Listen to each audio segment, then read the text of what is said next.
پاتې مزل.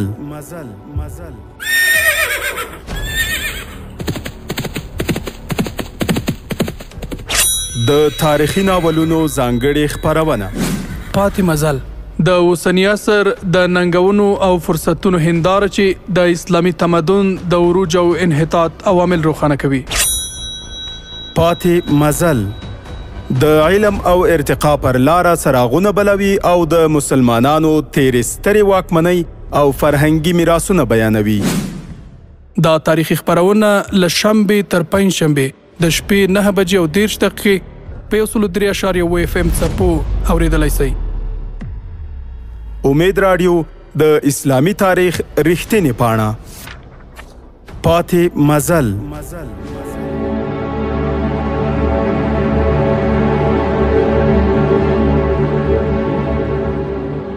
د امید رادیو ډیرو قدرمنو اوریدونکو هیله ده چې ټول به روغ جوړ او په ورځنیو چارو کې بریالي اوسئ. پیل کوو د پاتې مزل په نننۍ خپرونه. هیله ده چې د خپرونې تر پایه راسره پاتې شي. الحمدلله رب العالمین والصلاة والسلام على سید المرسلین قائد المجاهدین سید الانصار والمهاجرین وعلى آله واصحابه اجمعین. اما بعد.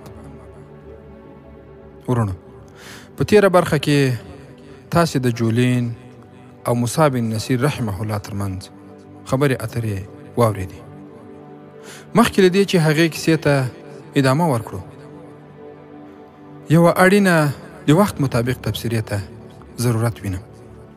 هغه دا چې که چېرته لږ شاته تاریخ ته وګورو او د تاریخ زرینې پاڼې راوسپړو، په ډېرو حالتونو کې د مسلمانانو ډېری مشران د ښځو په جالونو کې راګیر شوي دي،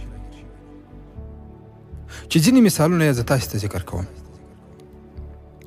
قارون د موسی علیه السلام په خلاف باندې ښځه دې ته تیاره کړه چې په موسی علیه السلام باندې تور یا تهمت ولګوي، چې د قارون دغه دسیسه ناکامه شوه، چې هغې ښځې بیا وویل وانت صادق وقارون الکاذب، یعنې ته رښتونه یا موسی، قارون دروغ ویونکی دی. همدارنګه بلعام بن باعور ته هم چې هغه یو مستجاب دعا و، د دښمن لخوا د ده د ښځې په واسطه باندې دسیسه جوړه شوه چې موسی علیه السلام ته ښېرا وکړي، خو الله جل جلاله هغه له خره څخه راوغورځاوه، په داسې حال کې چې له خولې څخه یې لاړې هم بهېدې. قدرمنو مشرانو او کشرانو مجاهدینو ورونو، زموږ په ټولنه کې الحمدلله داسې میندې او خویندې هم شته چې باتور او زړور کفر ځپونکي مجاهدین یې دې امت ته روزلي. د هغو د اوصافو اړوند که کتابونه ولیکل چې هم پرې ارزي، خو بل اړخ ته تاسې به د بلیک میل یا بلیک میلینګ په اړه باندې څه ناڅه اورېدلي وي. ورونو، بلیک میلینګ څه ته وایي او د مسلمانانو مشران، مخلص او زړور مشران او کشران د نړۍ استخباراتي ادارې په کومو جالونو کې راګیرول غواړي. ورونو، تاسې ته به د سړک په غاړه یو نقاب یا چادري والا ښځه لاس درکوي او تاسې به په موټر کې وي چې تر یو ځایه پورې ورسوئ. نو آیا ته هغه ښځه موټر ته پورته کوې؟ ستا ځواب به یا هو او یا هم نه وي.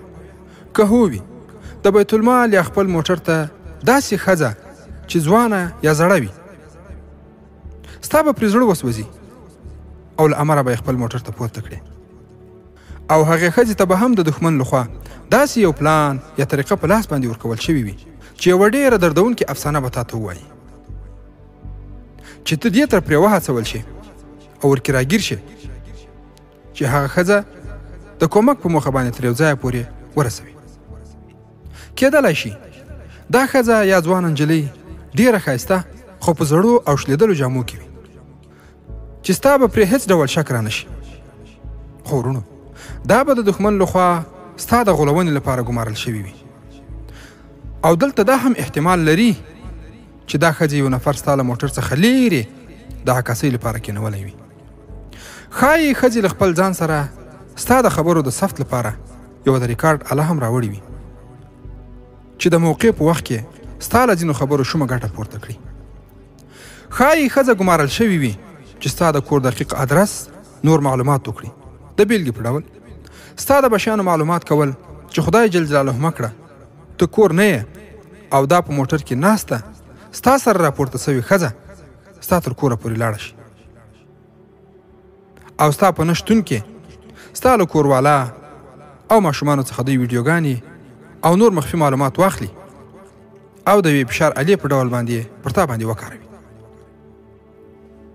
او بیا به تاسې ته دا وایي چې که یا دومره پیسې راکوې او یا دا کار کوې ښه که نه دا معلومات په تا پسې نشروم او یا دا خبره هم احتمال لري چې دوی خدای جل جلاله مکړه ستاسې د بچیانو د اختطاف په موخه باندې ستاسو دقیق ادرسونه پیدا کړي نو په دې برخه کې ډېره پاملرنه پکار ده د ځینو ملګرو له قوله ځینې ښایسته رنګې ښځې چې لوکسي جامې هم پر ځان وي په ځینو ساحو کې ګرځي راګرځي نور خلک نه یادوم خو دا ښځې د ځینو مجاهدینو پام ځان ته رااړوي ورونو دا ښځې د صلیبیانو د وخت له چالونو څخه ګټه اخلي د مجاهد د طبیعت موافق ځان عیاروي بیا یې جذبوي چې په دې جریان کې له یو مجاهد څخه صوتي مکالمې تصویرونه او ویډیوګانې په یو شیطاني مهارت سره اخیستل کیږي چې بیا یې د فشار الې په ډول باندې دا خبیث او بې ایمانه خلک کاروي چې په دې ډول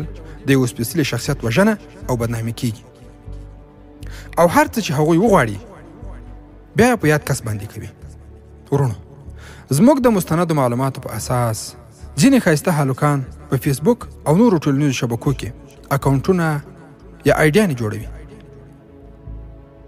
چې د اسلامي امارت په سطحه باندې مطرح او ټیټ رتبه اشخاصو ته میسیجونه کوي او ورته لیکي چې زه ستا دا او دا غوښتنې پوره کوم ورونو دا هم د بلیک میلینګ د کفارو او د هغوی د ملګرو یوه نوې شیطاني او فکري طرحه ده چې مجاهدین وروڼه باید ډېر دې ته بیداره او هوښیار اوسي ځینې بدلمنې ښځې د ګدایګرو یا سوالګرو په شکل کې هم د دښمن لخوا ګمارل شوي وي چې زاړه لباسونه یې پر تن وي او ځینې موټرو ته د پورته کولو په موخه باندې لاس ورکوي او یا هم ورڅخه د پیسو غوښتنه کوي چې په حقیقت کې ګدایګر نه دا ډول اشخاص د فتنو لومې دي ورونو پورته ټول او هغوی ته ورته موارد په تیرو تاریخونو کې ډېر تکرار شوي دي ډېر زړور او باتور مجاهدین هغه سنجونه په خپلو جهالونو کې راګیر کړي د دین او ملت سره خیانت ته یې مجبور کړي نو ټولو مسؤلینو او قدرمنو مجاهدینو ته مو په پوره درناوي لارښوونه ده چې الله جل جلاله زموږ ټول کړه وړه څاري له هغه وروسته نړۍ هره شیبه موږ ته د نویو فتنو او جالونو غوړولو په تکل کې ده خو که د الله جل جلاله حقیقي ویره په زړه کې واچوو او له داسې فتنو څخه ځان وساتو نو بیا به الله جل جلاله په هر میدان کې بری زموږ په برخه کوي ورونو اوس به راسو زموږ او تاسې د کیسې پاتې برخې ته چې له دې تبصرې سره ډېر اړخ لګوي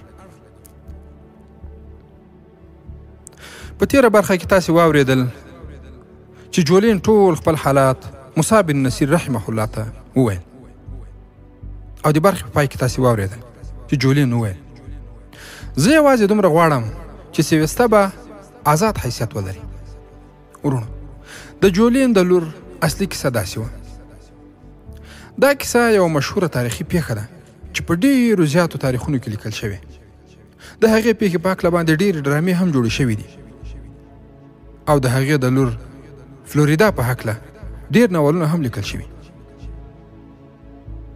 جولین دوه لورګانې درلودې د یوې نوم یې فلوریدا او د دویمې نوم یې میری و فلوریدا چې څومره غټېده په هماغه کچه ښکلا او حسن هم راڅرګندېده د هغې مور به ویل چې زما لور دومره ښکلې او ښایسته ده چې هغې ته به جوړه یا ملګری په ګرانه سره پیدا شي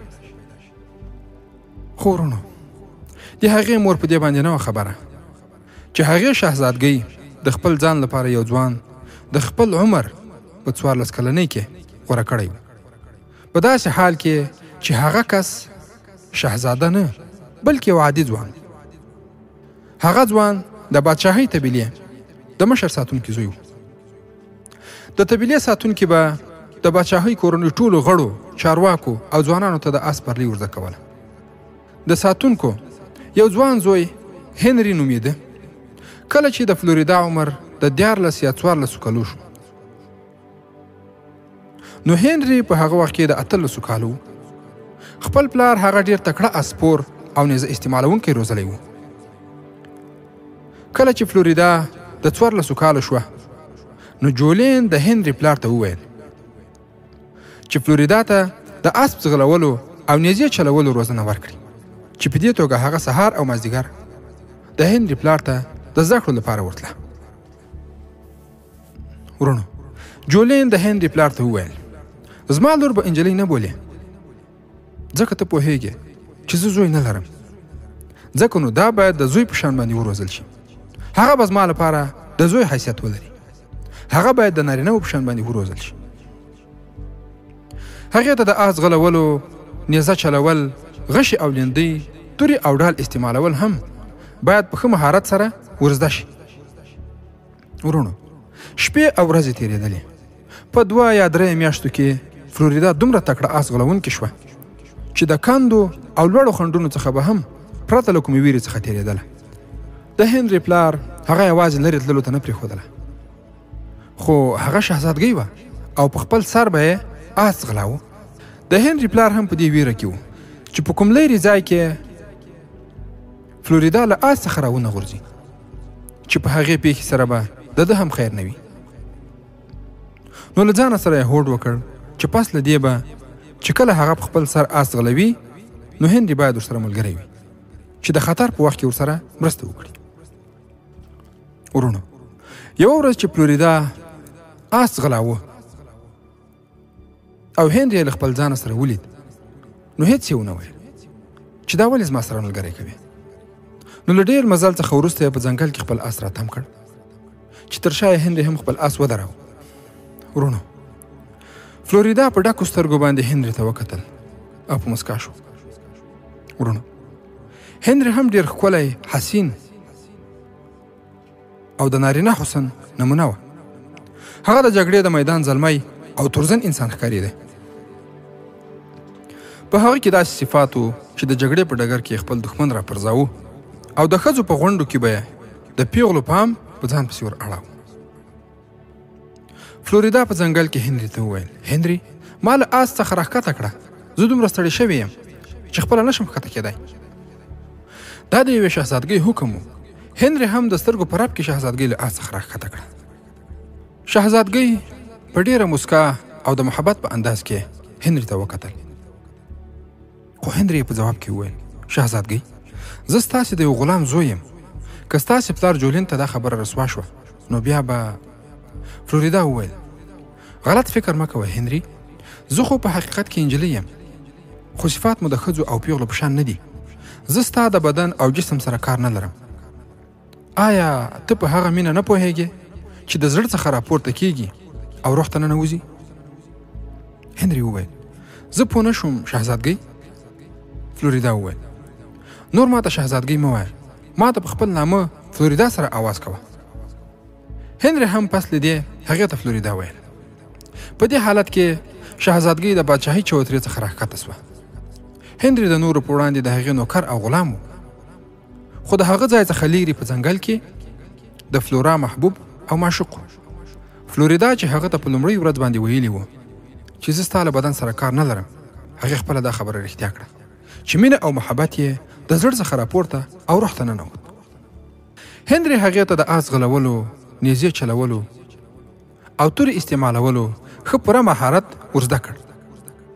ورونو جولین او د فلوریدا مور ته لږ شانتې شک هم پیدا نه شو چې ګوندې د هغوی لور د خپل ځان لپاره د ژوند ملګری پیدا او غوره کړی.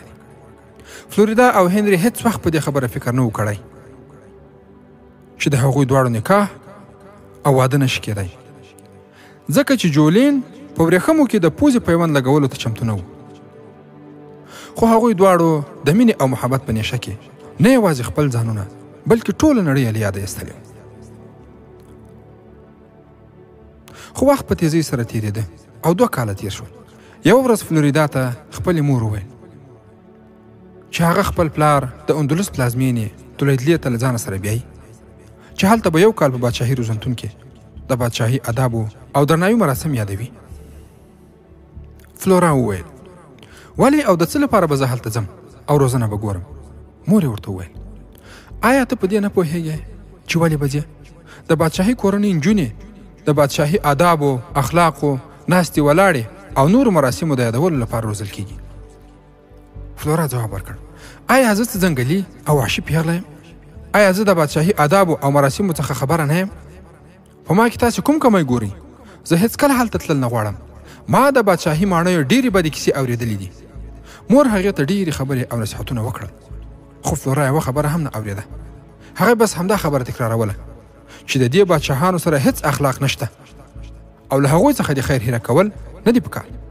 ورونو، په حقیقت کې هم د هغه وخت بادشاهان همدا ډول ول او همداسې خبیث اخلاق یې له ځان سره درلودل.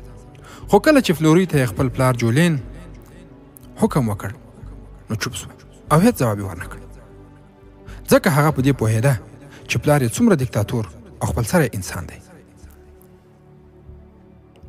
جولین، فلوریدا او مور یې درې واړه د اندلس پلازمینې ته تللې یا هم تولیدو ته ولاړه او هلته یې فلورا په بادشاهي ماڼۍ کې پرېښوده.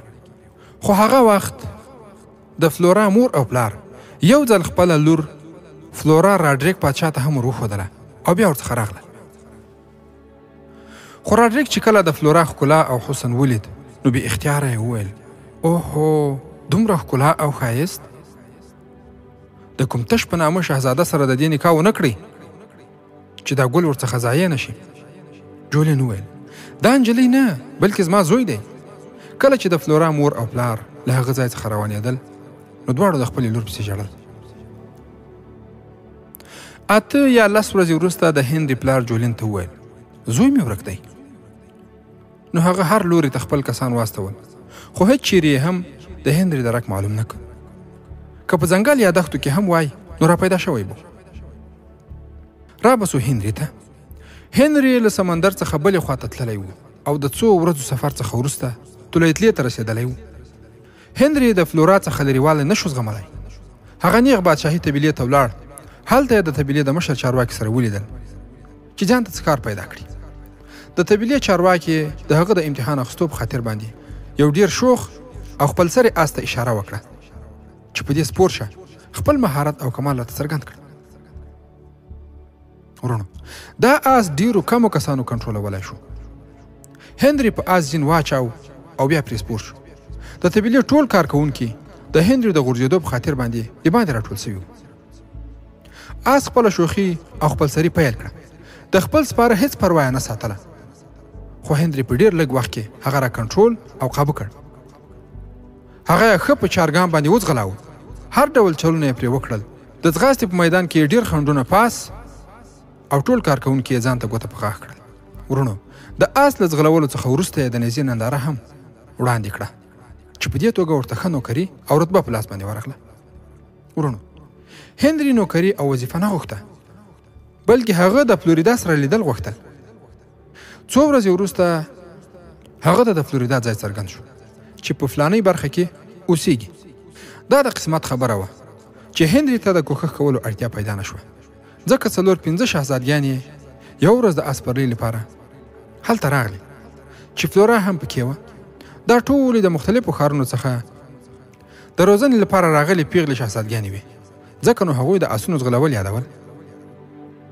فلورا چې کله هنري ولیده نو ډیره حیرانه شوه، او بل هغه خو شهزادګۍ وه، له هر نوکر او کارکوونکي سره یې ازادانه خبرې کولی شوې. هغه نیغه هنري ته ورغله او په لوړ اواز یې ورسره خبرې پیل کړې چې چاته شک پیدا نه شي. فلورا د هنري څخه وپوښتل: ستا نوم څه دی؟ هنري ورته وویل: زما نوم اګسټس.